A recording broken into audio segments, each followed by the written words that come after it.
I grew up feeling invisible, but why did my glow start blinding the people who once looked through me? The loneliness of being unseen is cold and absolute, but nothing compares to the dizzying shock of realizing the light you finally built inside yourself is blinding the people who once looked right through you. I'm Cassian, 32. My family wasn't cruel, they were just loud. They occupied space with such vivid, dramatic force that my quiet existence simply cancelled out. My parents, Dalia, 60, and Peter, 63, were high-powered academic rivals, constantly debating complex philosophies and attending prestigious international conferences. Their conversation was a torrent of intellectual sparring that left no space for hesitant contributions. My younger sister, Anya, 28, was the artistic prodigy, the talented, volatile, emotionally demanding star. Her crises were grand, her successes spectacular, and her needs were a magnetic north that pulled all attention. I was the middle child who never caused trouble, who got good grades without fanfare, who went to a quiet, respected college, and who chose the most invisible career possible, archival conservation. I worked with the ghosts of history, meticulously restoring old maps and documents in the quiet, climate-controlled silence of university archives. My life was defined by control and avoidance of friction. Family dinners were a performance I only watched. I learned to eat quickly, to nod at appropriate moments, and to anticipate the inevitable questions directed at Anya's latest exhibition or my parents' forthcoming publications. No one ever asked me about the intricate process of decipifying a 16th-century manuscript. The silence around my work was complete. The profound life lesson drilled into me from childhood was this: attention is a finite resource, and if you are not creating spectacle or chaos, you do not deserve a share. My invisibility became my comfort, a shell I retreated into. My entire life was a response to that lack of light. I wasn't driven by ambition for wealth or fame. I was driven by a desperate, spiritual need to be fully present in my own existence. Since the external world wouldn't validate me, I poured all my energy into perfecting my inner world. My work in conservation demanded infinite patience, precise focus, and deep reverence for overlooked details. I spent my 20s cultivating those qualities, not as career skills, but as personal disciplines. I practiced mindfulness not to relax, but to fully feel the texture of the air, the subtle shift in light, to truly see the world that refused to see me. My goal was simple: to be so fundamentally solid inside myself that the void left by external neglect could not penetrate. I called this process, building the light. It wasn't about becoming loud or dramatic like Anya, it was about cultivating a deep, inner reservoir of self-worth that glowed without needing a spotlight. I started running marathon distances, not for the finish line, but for the clarity and endurance the training required.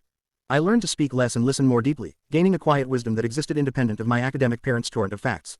By the time I was 32, I had achieved a profound, almost revolutionary calm. I was still quiet, still unassuming, still working with old papers, but inside, I was radiant. My solitude was a choice, not a curse. I was free. The shift wasn't marked by an award or a public announcement. It was marked by sudden, jarring change in Anya's behavior. Anya, 28, the dramatic artist, had always treated me with patronizing tolerance. She saw me as the stable safety net, the one who would never critique her brilliance. Recently, however, she had entered a cycle of acute creative burnout and emotional volatility, a crisis she usually navigated by monopolizing the family's emotional resources. I went to my parents' house for a rare, self-initiated visit. Anya was there, pacing, gesturing wildly, describing her latest catastrophe, a missed grant, a stalled project. My parents, Dalia and Peter, were deploying their usual strategy: academic analysis of the problem mixed with bursts of concerned, controlling affection. I sat quietly, observing, not intending to speak. But as Anya stopped to gasp for breath, I simply looked at her, not with the usual passive submission, but with the quiet, centered empathy I had cultivated over years of self-work. I didn't offer advice. I didn't offer money. I simply said, in a low, even tone, "You are trying to pull your inspiration from the crowd, Anya. But the crowd only reflects the light you already hold. You need to stop performing and find your source again." The room went absolutely silent. It was a silence I had never commanded before. Anya stopped breathing mid-pace. She stared at me, her face shifting from confusion to a deep, unnerving hostility. "What did you just say?" she asked, her voice tight. My parents looked at me with open shock, as if the family dog had just quoted Nietzsche.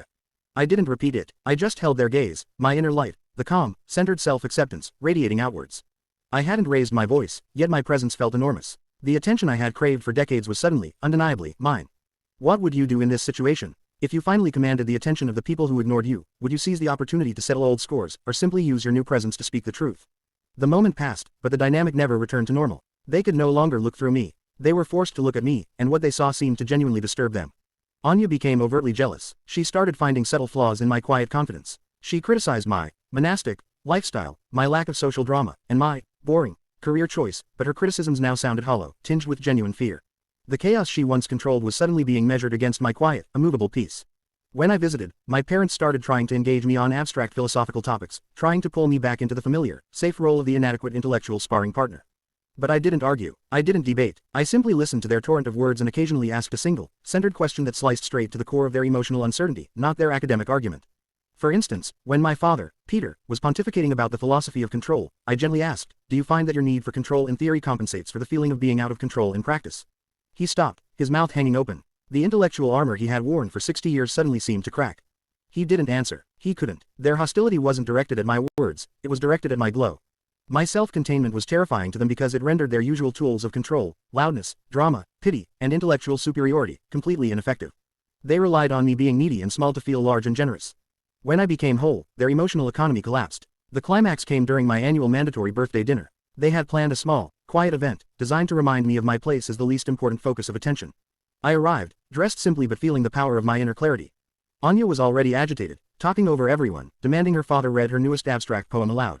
Dalia and Peter were arguing, their voices sharp with academic rivalry. I took my seat and simply waited. I wasn't angry, I was simply present. Anya, perhaps sensing the unshakable stillness emanating from me, suddenly stopped her performance and focused her entire, toxic energy on me. You look different, Cassian, she said, a sneer twisting her face. You look self-satisfied. Like you think you know something we don't. What great secret did the dusty archives tell you, little brother? I looked at her, and the words came out with a quiet force that had no heat, only absolute truth. I learned the difference between seeking external validation and cultivating internal worth, Anya.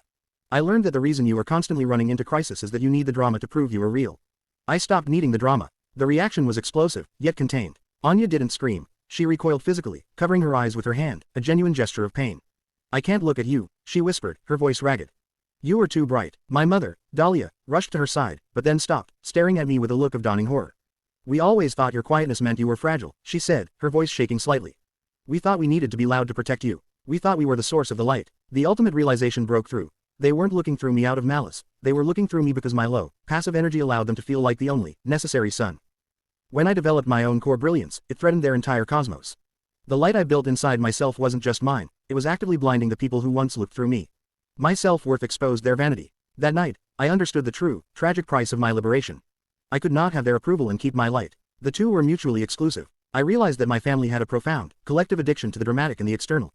They needed someone to be small so they could feel large. They needed a shadow so they could define their own brightness. I made a difficult decision. I didn't cut them off. That would have been too dramatic, too much like Anya's style. I simply maintained the distance I had established during my years of quiet growth. I set up boundaries, absolute and immovable. I declined any request that required me to either fund their chaos or participate in their intellectual sparring. I sent cards on birthdays, brief, kind, and neutral. I invested in my work, achieving professional recognition that was based entirely on competence and quiet excellence, not performance. I found my worth not in their admiration, but in their distance. Their inability to see me clearly was the measure of how successfully I had separated my value from their approval. The greatest sacrifice wasn't leaving them, it was accepting that the love they offered was inherently conditional and choosing to love myself unconditionally instead. The final, essential life lesson was this: the path to visibility is not found by stepping into someone else's spotlight, but by cultivating your own, quiet source of illumination. And sometimes, the highest expression of self-love is allowing the people who minimized you to struggle with the dazzling truth of who you really are. I still see my family, occasionally. They are kinder now, more respectful, but forever wary. They know I am no longer playing the role of the shadow. They are still loud, but their sound no longer cancels out my peace. I am Cassian, 32, and the light I built inside myself is the only validation I will ever need. I want to know what you think. If you cultivated a profound inner strength that alienated the people you loved, would you dim your glow to maintain the peace, or would you allow your light to shine, even if it blinds those who once looked through you? Let me know your opinion in the comments, and don't forget to like, share, and subscribe.